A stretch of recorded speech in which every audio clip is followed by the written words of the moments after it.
Hello there everyone, my name is Jojcib and welcome to a new series for my channel. I don't really like to call it a series, but I guess it is a series of tutorials for DCS World, covering some of the more click pit, I guess you could call them, aircraft such as the A-10C, F5E, Sabre, etc. I'm not going to be able to cover them all. As you can see down here, I don't own them all. I only own a few aircraft, so we'll cover the few aircraft that we do own. This series of tutorials is not going to be your typical tutorials, as far as it's not going to be one of those ones that is going to be running by the book. Now, the reason for me doing this is because there is a lot of tutorials out there on YouTube that are by the books. Or they're older tutorials or the ones where somebody has just put text up on the screen along with showing you how to do it. Along that as well, the tutorials I find that DCS has are a little bit over complex. I did for instance, the A-10C. I did the tutorial. It took me 2 days doing the tutorial in game, and I still did not learn anything. I did not learn how to start the aircraft up because the tutorials just seemed way too complex, and on top of that, they're way too slow. My brain works at a little bit of a faster pace than some that might get the tutorial, the in-game tutorials. Though I've talked to other people and they've said that the in-game tutorials are a bit more complex, and it's those long pauses, I think, that really screw with your mind. Plus, it's trying to cover and telling you, about the aircraft's engines or how the aircraft was built or whatnot. And you don't really need all that jazz. You just need to know how to start it up and what buttons you need to flip, what switches you need to flip in order to do what. And that's what these tutorials are going to try and cover. Now, these tutorials are going to be a bit short. Well, the following tutorial should be a bit shorter than this one because I'm explaining what's going on. Of course, this first couple of minutes here, explaining how explaining what these tutorials are gonna be like. But enough yakking. Let's go ahead and jump right on in and get started, shall we? I'll see you then. And welcome everyone to the A-10C cockpit. As you can see, oh boy, there's a lot of switches and a lot of gauges. Don't worry, we're gonna make sense of them all. We're gonna flip them. I'm gonna show you how to start up this aircraft. A lot of these switches you won't have to worry about. But yeah, let's go ahead and get started here. So first things first, we're going to go here to the right side of the aircraft. We're going to switch the battery power to on. We're going to switch our left and right generators on. We're going to switch the inverter switch on. Next, we're going to come over here to the right side of the cockpit. We're going to flip on the master pumps, or the boost pumps for the main fuel tanks, left and right, and then the boost pump for the wing tanks, left and right. Next, we come down here. We're going to flip on the APU starter switch. You'll hear the APU cranking up. As you can see there's the APU spraying up.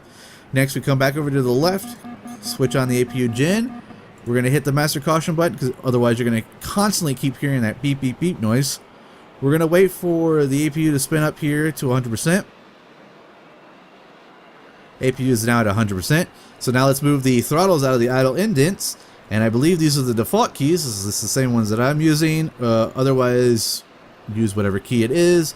Alt home to move the left throttle out of the idle indent key there into idle. As you see here, we'll watch the RPM gauge. Now, the gauges you do want to keep an eye on are your fan speed, your fuel flow, temperature, RPM, and PSI. But we're mainly going to focus on the RPMs. Once this outer needle hits 60%, you're good. You're good to go. Now, I am going to close the canopy. I do like to leave it open sometimes, but I'm going to go ahead and close the canopy. Right click on the canopy switch over here. Right click and hold, that is. And then once it's fully closed, release, and you are set to go. You'll see the canopy warning light will go off. If you get a master warning, just flip that switch. Alright, 60%. The left engine is now set. So we're going to move the right engine out of idle indent. That would be control home. As you see, the engine's moved out. We're going to come back over here. We're going to watch the RPMs again. We want them to go up to 60% again. See there, RPMs are switching. Temperatures are rising. PSI is rising. Fuel flow is starting to get in. Fan speed's increasing. The main one we're looking at is the RPMs. Again, once it hits 60%, we'll know that the engine is fully spun up and running at peak performance as far as ground, as far as on the ground on idle.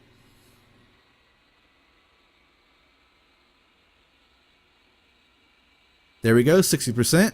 Temperatures have dialed out, and the PSI is at about 40, or is that 60? That's about 60.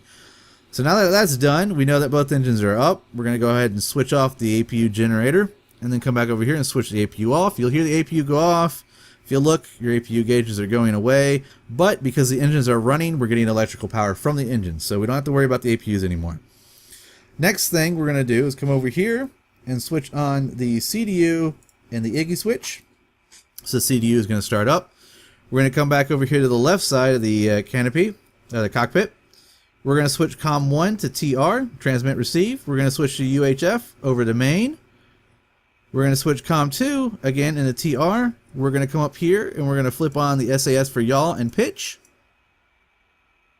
Next, we can come up here. We're going to switch on anti-skid just because. Landing light you can use whenever you want. We're going to switch it over to the taxi. We're going to turn on the CICU, JTRS, and the IFFCC. A lot of acronyms there. Acronyms? What are those? Next, we're going to switch on the left and right MFDs. Double click those a day. You'll see in the HUD that it says engage pre-flight bit test. We're going to hit enter so that it runs its bit test. The one thing I'm going to talk about here, or we're going to come back down here. When I mean landing lights, you can use either, you can have them on or off, and it's dependent on the day. Most of the time, most people turn on the landing light, especially taxi, when they're ready to taxi. But we're going to let this run through its bit test. We're letting the MFDs are starting up.